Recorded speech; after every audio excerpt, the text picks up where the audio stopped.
Welcome to super notes. എല്ലാവർക്കും super നോട്ട്സിന്റെ current affairs സെക്ഷനിലേക്കായി എല്ലാവർക്കും സ്വാഗതം. തംബ്നെയിലും നിങ്ങൾ എന്റെ ബാക്ക്ഗ്രൗണ്ട് ഒക്കെ കണ്ടു കഴിഞ്ഞപ്പോൾ നിങ്ങൾക്ക് ഒരു കാര്യം മനസ്സിലായിട്ടുണ്ടാകും. നമ്മൾ ഇന്ന് പഠിക്കാൻ വരുന്നത് ഒരു ഹോട്ട് ടോപ്പിക്കിലേക്കാണ്. കറണ്ട് അഫയേഴ്സിന്റെ ഭാഗത്ത് ഇനി നിങ്ങളുടെ ക്വസ്റ്റ്യൻ പേപ്പറുകൾ കീഴടക്കാൻ പോകുന്ന ഒരു ഹോട്ട് ടോപ്പിക്കാണ്. ആർടെമിസ് 2 ദൗത്യത്തെ കുറിച്ചാണ് നമ്മൾ പഠിക്കാൻ പോകുന്നത്. സോ ആർടെമിസ് 2 ദൗത്യം എന്ന് പറയുന്നത് നാസയുടെ ഒരു ചരിത്ര മുഹൂർത്തം. അവർ കടന്നുപോയ 4 ക്രൂ മെമ്പേഴ്സിനെയും കൊണ്ട് അമ്പിളിയെ തൊടാൻ പോയ നാസയുടെ ആ ഒരു ദൗത്യം, അവർ സഞ്ചരിച്ച വഴികളിലൂടെയും അവർ കണ്ട കാഴ്ചകളിലൂടെയുമായിരിക്കും നമ്മൾ ഈ കറണ്ട് അഫയേഴ്സ് എന്ന് പഠിക്കുന്നത്. അതിനു മുമ്പ് ഈ ആർടെമിസുമായിട്ട് ബന്ധപ്പെട്ട് നമുക്ക് ബേസിക് ആയിട്ടുള്ള കുറച്ച് കാര്യങ്ങൾ മനസ്സിലാക്കിയ ശേഷം അവർ സഞ്ചരിച്ച വഴികളിലൂടെ നമുക്ക് കടന്നു പോകാം അല്ലെ. അപ്പൊ നമ്മൾ ഇന്ന് പഠിക്കാൻ പോകുന്നത് ആർടെമിസ് 2 ദൗത്യത്തെ കുറിച്ചാണ്. ആദ്യം തന്നെ 54 വർഷത്തെ ഇടവേളയ്ക്ക് ശേഷമാണ് മനുഷ്യനെ നാസ ചന്ദ്രനിലേക്ക് അയച്ചിട്ടുള്ളത്. അതായത് 1900 നമുക്കറിയാം അപ്പോളോ 17 എന്ന് പറയുന്ന ദൗത്യം അല്ലെ. 1972 അപ്പോളോ 17 എന്ന് പറയുന്ന ദൗത്യത്തിന്റെ ഭാഗമായിട്ടാണ് അവസാനമായിട്ട് മനുഷ്യൻ ചന്ദ്രനിലേക്ക് പോയിട്ടുണ്ടായിരുന്നത്.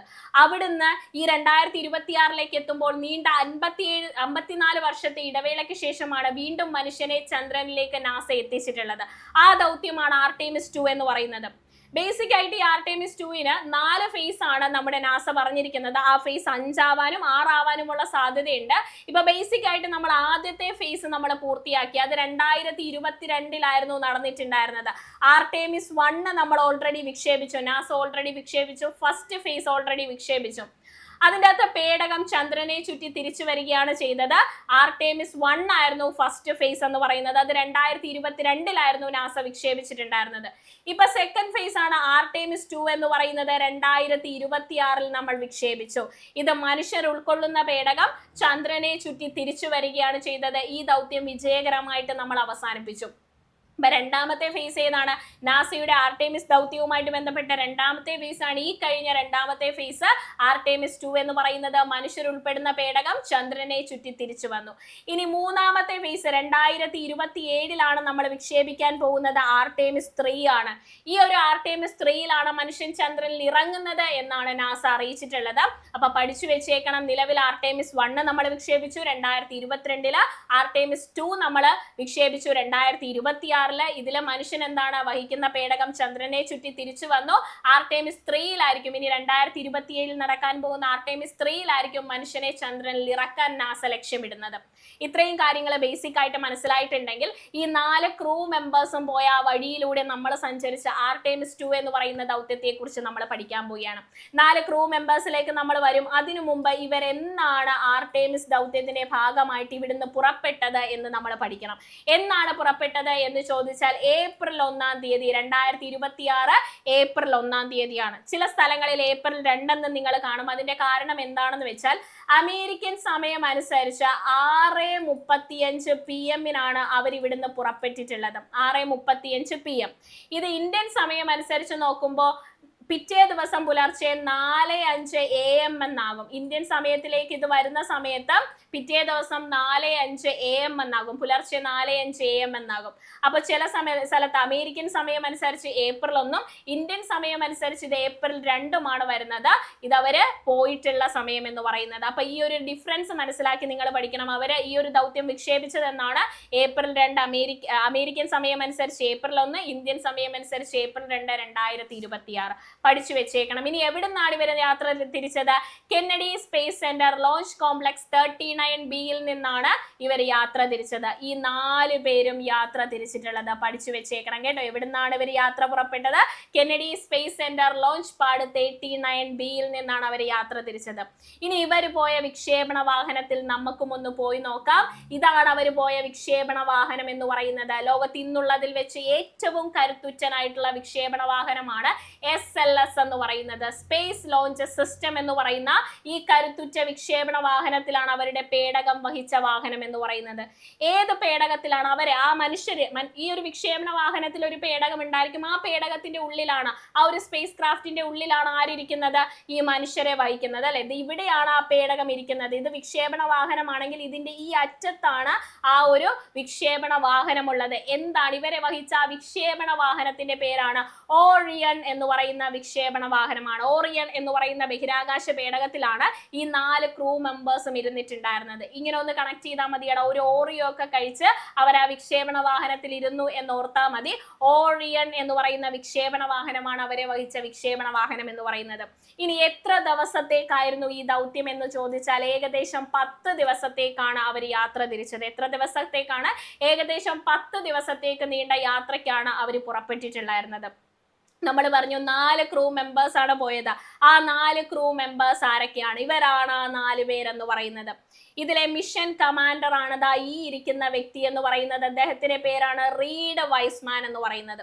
നമുക്ക് കണക്ട് ചെയ്യാം. ഒരു വയസ്സായിട്ട് നമ്മുടെ കൂട്ടത്തിൽ ആരെങ്കിലും കമാൻഡ് ചെയ്താൽ നമ്മൾ അനുസരിക്കണമെങ്കിൽ ആ പുള്ളിക്ക് കുറച്ച് വയസ്സായിട്ടുള്ള മാൻ ആണെങ്കിൽ നമ്മൾ അനുസരിക്കും അല്ലെ.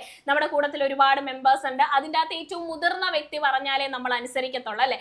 അതുകൊണ്ട് റീഡ് വൈസ്മാൻ ആണ് ഇതിന്റെ മിഷൻ കമാൻഡർ. ദാ ഇരിക്കുന്ന വ്യക്തിയാണ് റീഡ് വൈസ്മാൻ എന്ന് പറയുന്നത്. ഇനി കൂട്ടത്തിൽ ഒരു പെങ്കൊച്ചുണ്ടായിരുന്നു. ആ പെങ്കൊച്ചാണ് ഈ നിൽക്കുന്നത് ക്രിസ്റ്റീന കോച്ചാണ്. ക്രിസ്റ്റീന കോച്ചാണ് കൂട്ടത്തിൽ ഉണ്ടായിരുന്ന പെങ്കൊച്ച് എന്ന് പറയുന്നത്. അപ്പൊ പെങ്കൊച്ച് കോച്ച് കണക്ട് ചെയ്യാം. ക്രിസ്റ്റീന കോച്ചാണ് പെങ്കൊച്ച്, കൂട്ടത്തിൽ ഉണ്ടായിരുന്ന ഒരു പെങ്കൊച്ച് എന്ന് പറയുന്നത്. ഇനി ആഫ്രിക്കൻ അമേരിക്കൻ വംശജനായിട്ടുള്ള ഒരു കറുത്ത വർഗ്ഗക്കാരൻ ഉണ്ടായിരുന്നു. അതാണ് വിക്ടർ ഗ്ലോവർ എന്ന് പറയുന്നത്. അപ്പോൾ പുള്ളിക്ക് ഒരു വിക്ടറി, ഈ ദൗത്യത്തിന്റെ ഭാഗമായിട്ട് തിരഞ്ഞെടുത്തപ്പോൾ പുള്ളിക്ക് ഒരു വിക്ടറി കിട്ടിയ ഫീലാണ്. അതുകൊണ്ട് വിക്ടർ ഗ്ലോവറിന്റെ ഗ്ലാമർ കുറച്ചുകൂടി കൂടാൻ സാധ്യതയുണ്ട് അല്ലെ. കറുത്തവർഗ്ഗക്കാരനാണ്, അതുകൊണ്ട് എന്താണ് ഗ്ലാമർ കുറച്ചു കൂടാൻ സാധ്യതയുണ്ട്. ആഫ്രിക്കക്കാരനായിട്ടുള്ള അമേരിക്കൻ വംശജനാണ് വിക്ടർ ഗ്ലോവർ എന്ന് പറയുന്നത്. ഇനി ഒരു കനേഡിയൻ ബഹിരാകാശ സഞ്ചാരി കൂടി ഉണ്ടായിരുന്നു. ആ കനേഡിയൻ ബഹിരാകാശ സഞ്ചാരിയായ ഹാൻസം ബോയ്, ഒരു ഹാൻസം ബോയ് കൂടെ ഉണ്ടായിരുന്നു. അതാണ് ജെറമി ഹാൻസൺ എന്ന് പറയുന്നത്. കനേഡിയൻ ബഹിരാകാശ സഞ്ചാരിയായിട്ടുള്ള ഹാൻസം ബോയ് ആണ് ഏതെന്ന് പറയുന്നത്? ജെറമി ഹാൻസൺ എന്ന് പറയുന്നത്. ഇവർ 3 പേരും അമേരിക്കക്കാരനാണ്. അതായത് റീഡ് വൈസ്മാനും ക്രിസ്റ്റീന കോച്ചും അതുപോലെ തന്നെ വിക്ടർ ഗ്ലോവറും ഇവർ 3 പേരും എന്താണ്? അമേരിക്കക്കാരാണ്. ഒരു കനേഡിയൻ ബഹിരാകാശ സഞ്ചാരി മാത്രമേ കൂടെ ഉണ്ടായിരുന്നുള്ളൂ. അത് നമ്മുടെ ഹാൻസം ബോയ് ആണ്, നമ്മുടെ ജെറമി ഹാൻസൺ ആണെന്ന് ഓർത്ത് വെക്കാം. അപ്പൊ 4 പേരെയും നിങ്ങൾ പരിചയപ്പെട്ടേ. 4 പേരെയും പരിചയപ്പെട്ടിട്ടുണ്ടെങ്കിൽ ഒന്നുകൂടി അവരെ ഒന്ന് പരിചയപ്പെടാം. നാസയുടെ ആർടെമിസ് 2 ചാന്ദ്ര ദൗത്യത്തിന്റെ ഭാഗമായിട്ടുള്ള മിഷൻ കമാൻഡർ ആരാണ്? Reid Wiseman. നമ്മൾ പറഞ്ഞു വയസ്സായിട്ടുള്ള മാൻ പറഞ്ഞാലേ നമ്മൾ കേൾക്കുള്ളൂ. ഇനി കൂട്ടത്തിൽ ഒരു പെങ്കൊച്ചുണ്ടായിരുന്നു. ഏക വനിത ആരാണ്? ക്രിസ്റ്റീന കോച്ചാണ്.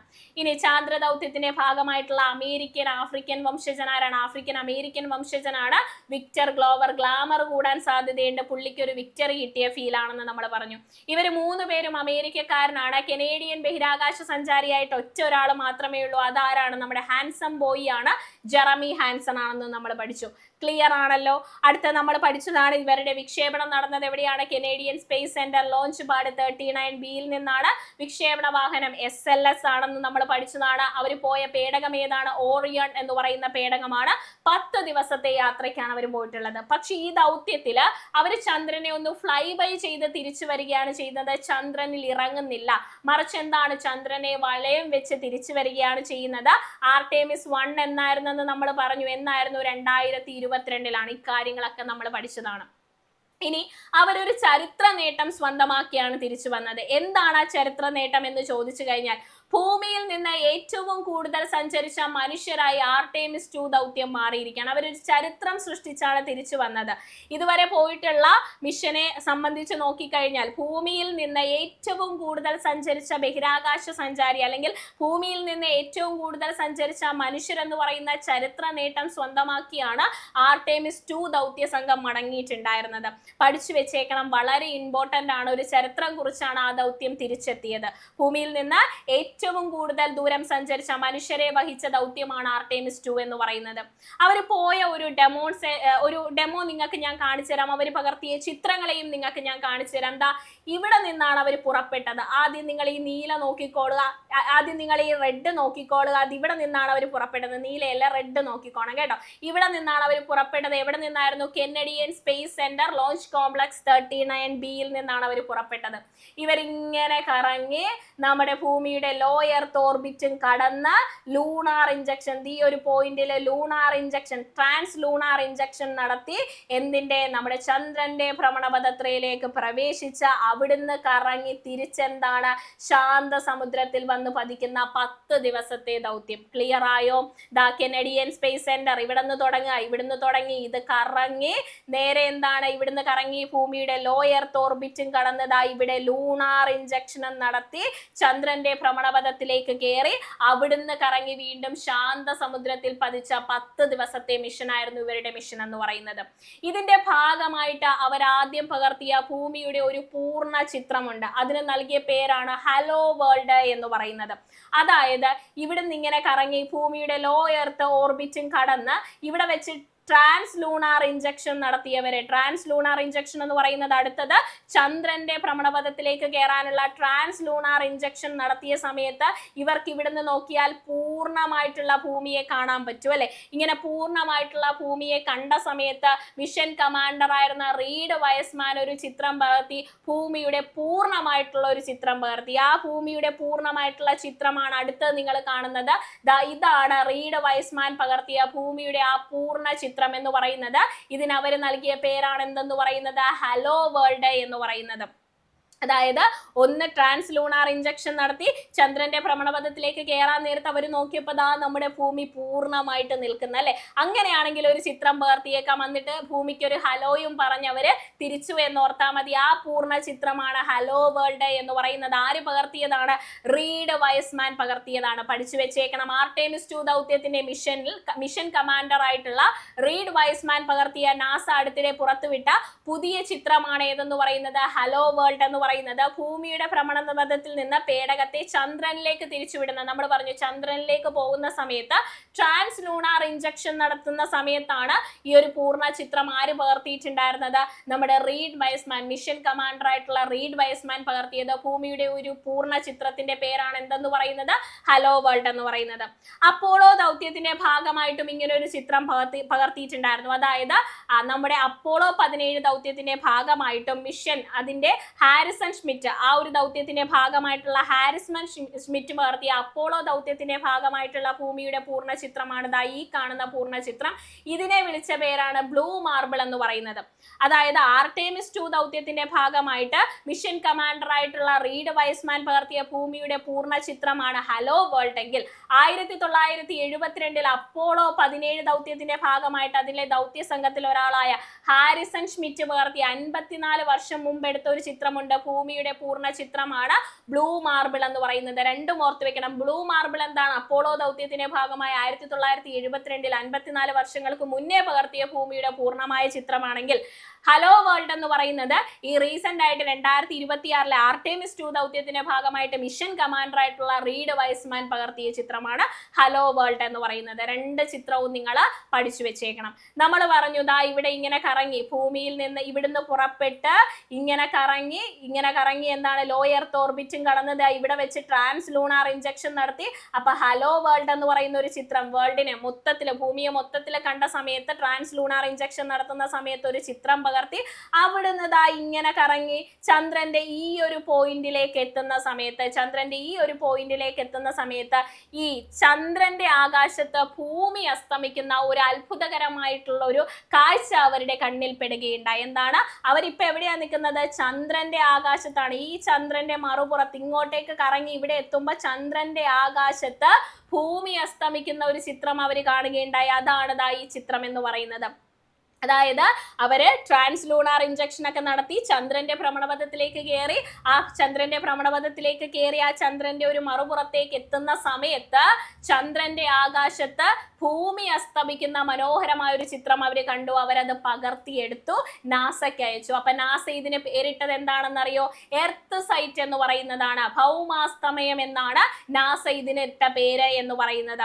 അപ്പോ അമ്പിളിമാനത്തെ അസ്തമയ ഭൂമിയാണ് അല്ലെ. അമ്പിളിമാനത്തെ അസ്തമയ അഭയം ഭൂമിയാണ് ഞാനും നിങ്ങളും ഒക്കെ കണ്ടുകൊണ്ടിരിക്കുന്നത്. ഇതാരെ നമ്മുടെ ദൗത്യ സംഘം പകർത്തിയ ചിത്രമാണ്. ഇത് നാസയ്ക്ക് അയച്ചു കൊടുത്തപ്പോൾ നാസ ഈ ചിത്രത്തിന് പേരിട്ടത് എന്താണ്? എർത്ത് സൈറ്റ് എന്ന് പറയുന്നതാണ്. എർത്ത് സെറ്റ് എന്ന് പറയുന്നതാണ്. അതായത് ഭൗമാസ്തമയം എന്ന് പറയുന്നതാണ്. ചന്ദ്രന്റെ ആകാശത്ത് ഭൂമി അസ്തമിക്കുന്നത് കാണിക്കുന്ന ചിത്രത്തിന് നാസ നൽകിയ പേരാണ് എർത്ത് സെറ്റ് എന്ന് പറയുന്നത്, ഭൗമാസ്തമയം എന്ന് പറയുന്നത്. ഈ ദൗത്യത്തിന്റെ മുൻഗാമിയായിട്ടുള്ള അപ്പോളോ 8 എർത്ത് റൈസ് എന്ന് പറയുന്ന ചിത്രത്തിന്റെ പ്രതിരൂപമാണ് ഈ എർത്ത് സെറ്റ് എന്ന് പറയുന്നത്. അതായത് നമ്മുടെ മുൻഗാമികളായിട്ടുള്ള അപ്പോളോ 8 ദൗത്യം പോയ സമയത്ത് അവര് ഭൗമ ഉദയം പകർത്തിയിട്ടുണ്ടായിരുന്നു. ഇപ്പൊ നമ്മൾ പോയപ്പോ എന്ത് പകർത്തി? 2026 ആർടെമിസ് 2 ദൗത്യം എന്ത് പകർത്തി? ഭൗമ അസ്തമയം പകർത്തി. അവര് ഭൗമ ഉദയം പകർത്തി. അപ്പോളോ 8 ദൗത്യത്തിന്റെ ഭാഗമായിട്ട് പോയ യാത്രാ സംഘം എന്ത് പകർത്തി? എർത്ത് റൈസ് പകർത്തിയിട്ടുണ്ടായിരുന്നു. ഈ ചിത്രത്തിന്റെ പ്രതിരൂപമായിട്ട് നമ്മൾ എന്ത് പകർത്തി? ഭൗമ അസ്തമയം പകർത്തിയ എർത്ത് സെറ്റ് പകർത്തിയിട്ടുണ്ട്. ഏറ്റവും കൂടുതൽ ദൂരം യാത്ര ചെയ്ത മനുഷ്യ പേടകം എന്ന അപ്പോളോ 13ന്റെ റെക്കോർഡിനെയും നമ്മൾ മറികടന്നു. ആർടെമിസ് 2 ദൗത്യം മറികടന്നു. ഇതുവരെ മനുഷ്യരെയും വഹിച്ച് ഏറ്റവും കൂടുതൽ യാത്ര ചെയ്ത ചാന്ദ്ര ദൗത്യം ഏതായിരുന്നു എന്ന് ചോദിച്ചാൽ, മനുഷ്യ പേടകം ഏതായിരുന്നു എന്ന് ചോദിച്ചാൽ അത് അപ്പോളോ 13 ആയിരുന്നു. ഏറ്റവും ദൂരം യാത്ര ചെയ്ത മനുഷ്യ പേടകം എന്ന് പറയുന്നത്. ഈ അപ്പോളോ 13ന്റെ ആ ഒരു റെക്കോർഡിനെ നമ്മുടെ ആർടെമിസ് 2 ദൗത്യം മറികടന്നിരിക്കുകയാണ്. അപ്പോളോ 13 പോയതിനേക്കാൾ ദൂരം, ഏറ്റവും കൂടുതൽ ദൂരം സഞ്ചരിച്ച മനുഷ്യ പേടകമായിട്ട് ഏത് മാറി? ആർടെമിസ് 2 ദൗത്യ സംഘം മാറിയിരിക്കുകയാണ്. ഇനി നമുക്ക് ഇതിൻ്റെ അകത്ത് ഒരു പെങ്കൊച്ചുണ്ടായിരുന്നു എന്ന് പറഞ്ഞല്ലേ, ഈ പെങ്കൊച്ചിലേക്ക് നമുക്കൊന്ന് കടന്നു വരാം. എക്സാമിന് ഈ പെങ്കൊച്ചിനെ പറ്റി ഒരു ചോദ്യം വരും. ആരാണ്? ക്രിസ്റ്റീന കോച്ചിനെ പറ്റി ഒരു ചോദ്യം വരും. ഈ ദൗത്യത്തിൽ ഉണ്ടായിരുന്ന ഒരു പെങ്കൊച്ചാണ് ക്രിസ്റ്റീന കോച്ച് എന്ന് പറയുന്നത്. തീർച്ചയായിട്ടും ഈ കൊച്ചിനെ കുറിച്ചൊരു ചോദ്യം നിങ്ങളിൽ വരും. അതായത് നാസയുടെ ആർടെമിസ് 2 ദൗത്യത്തിന്റെ ഭാഗമായിട്ട് ഭൂമിയിൽ നിന്ന് ഏറ്റവും കൂടുതൽ ബഹിരാകാശത്തേക്ക് സഞ്ചരിക്കുന്ന വനിത എന്ന ചരിത്ര നേട്ടം, മറ്റുള്ളവരുമുണ്ട്, അതുപോലെ തന്നെ വനിത എന്ന ചരിത്ര നേട്ടം സ്വന്തമാക്കിയ വ്യക്തിയാണ് ക്രിസ്റ്റീന കോച്ച് എന്ന് പറയുന്നത്. നാസയുടെ ആർടെമിസ് 2 ദൗത്യത്തിന്റെ ഭാഗമായിട്ട് ഭൂമിയിൽ നിന്ന് ഏറ്റവും കൂടുതൽ ദൂരം ബഹിരാകാശത്തേക്ക് സഞ്ചരിക്കുന്ന വനിത എന്ന ചരിത്ര നേട്ടം സ്വന്തമാക്കിയ വ്യക്തിയാണ് ആര്? Christina Koch. ക്രിസ്റ്റീന കോച്ചിന്റെ പേരിൽ ഇനിയും എന്താണ്, മുമ്പും എന്താണ് റെക്കോർഡുകൾ ഉണ്ട്. ഏതൊക്കെയാണ് റെക്കോർഡുകൾ എന്ന് പറയുന്നതിന് മുമ്പ്, നാസയുടെ ഓറിയൻ പേടകത്തിലെ യാത്ര തിരിക്കുന്ന ഇവർ ഭൂമിയുടെ കുറഞ്ഞ ഭ്രമണം, അതായത് ലോ എർത്ത് ഓർബിറ്റും കടന്ന് ബഹിരാകാശത്തേക്ക് പോകുന്ന ആദ്യത്തെ വനിതയായിട്ട്, ഏറ്റവും കൂടുതൽ സഞ്ചരിക്കുന്ന ആദ്യത്തെ വനിതയായിട്ട് മാറിയിരിക്കുകയാണ്. ഈ ക്രിസ്റ്റീന കോച്ചിന്റെ പേരിലുള്ള മറ്റ് റെക്കോർഡുകൾ ഏതൊക്കെയാണെന്ന് ചോദിച്ചാൽ, ഒരു വനിത, അതായത് ഒരു ദൗത്യത്തിന്റെ ഭാഗമായിട്ട് ഏറ്റവും കൂടുതൽ കാലം ബഹിരാകാശത്ത് ചെലവിട്ട വനിത കൂടിയാണ് ആരെന്ന് പറയുന്നത്? ക്രിസ്റ്റീന കോച്ച് എന്ന് പറയുന്നത്. അപ്പൊ നിങ്ങൾ ചോദിക്കും, പെഗി വിൽസൺ എന്താണ് മിസ്സേ? പെഗി വിൽസൺ ഉണ്ടടാ. ഏറ്റവും കൂടുതൽ കാലം ബഹിരാകാശത്ത് ചെലവിട്ട വ്യക്തി എന്ന് പറയുന്നത് പെഗി വിൽസൺ ആണ്. 675 ദിവസമാണ് പെഗി വിൽസൺ ചെലവിട്ടതെന്ന് പറയുന്നത്. പക്ഷെ പെഗി വിൽസൺ ഒറ്റ ദൗത്യത്തിന്റെ ഭാഗമായിട്ടല്ല, പല ദൗത്യത്തിന്റെ ഭാഗമായിട്ടാണ് ഏറ്റവും കൂടുതൽ കാലം ബഹിരാകാശത്ത് ചെലവിട്ടത്, 675 ദിവസം. പക്ഷെ ഒറ്റ ദൗത്യത്തിന്റെ ഭാഗമായിട്ട് ഏറ്റവും കൂടുതൽ കാലം ബഹിരാകാശത്ത് ചെലവിട്ട വ്യക്തി എന്ന് പറയുന്നത് ക്രിസ്റ്റീന കോച്ചാണ്. ആ ഒരു റെക്കോർഡ് ആരുടെ പേരിലാണ്? ക്രിസ്റ്റീന കോച്ചിന്റെ പേരിലാണ്. ഏകദേശം 328 ദിവസമാണ് അവർ ബഹിരാകാശത്ത് ചെലവിട്ടത്. ഇനി ആദ്യത്തെ സമ്പൂർണ്ണ വനിതാ സ്പേസ് വാക്ക് എന്ന ചരിത്ര നേട്ടവും ആരുടെ പേരിലാണ്? ക്രിസ്റ്റീന കോച്ചിന്റെ പേരിലാണ്. ആദ്യത്തെ സമ്പൂർണ്ണ വനിതാ സ്പേസ് വാക്ക് എന്ന് പറയുന്ന ചരിത്ര നേട്ടം. അപ്പൊ ചോദിക്കും, സുനിത വില്യംസിന്റെ പേരിലുള്ളത് എന്താണ് മിസ്സേ? സുനിത വില്യംസിന്റെ പേരിലുള്ളത് ഏറ്റവും കൂടുതൽ സ്പേസ് വാക്ക് നടത്തിയ വനിത എന്ന റെക്കോർഡാണ് ആരുടെ പേരിലുള്ളത്?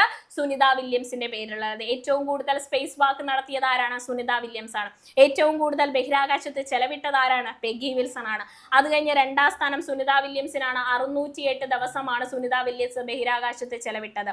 പക്ഷേ ഒറ്റ ദൗത്യത്തിന്റെ ഭാഗമായിട്ട് ഏറ്റവും കൂടുതൽ കാലം ബഹിരാകാശത്ത് നിന്ന റെക്കോർഡ് ക്രിസ്റ്റീന കോച്ചിന്റെ പേരിലാണ്. 328 ദിവസമാണ്.